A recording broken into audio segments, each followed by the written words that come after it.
In today's video, I'm going to teach you how to select all conversations in Gmail selects everything, not just current page.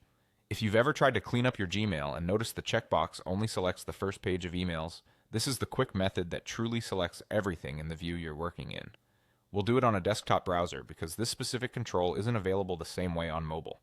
Start by opening Gmail in a desktop browser. Once you're in, navigate to the place you want to manage. That can be your main inbox, a specific tab like Primary, Social, or Promotions, or any label you've created.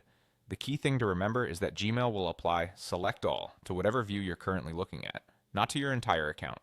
So choose the exact inbox, tab, or label you mean to clean up. At the top left of your message list, just above your emails, you'll see a small empty square, the Select checkbox.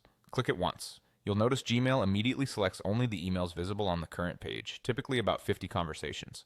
This is normal, and it's just the first step. After you click that checkbox, look closely at the thin message bar that appears at the top of the list.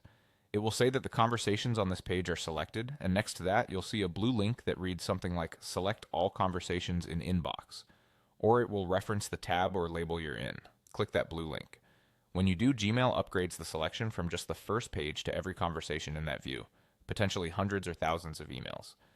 Gmail refers to conversations, which means entire threads, not just single messages, so this action can be very comprehensive. You might see a brief loading moment if you have a large mailbox. When it's done, the banner will confirm that all conversations in your chosen view are selected.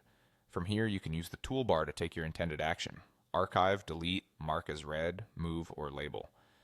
Be mindful that this affects everything in the current view. If you only wanted the first page, simply don't click the blue link and only the visible page will remain selected.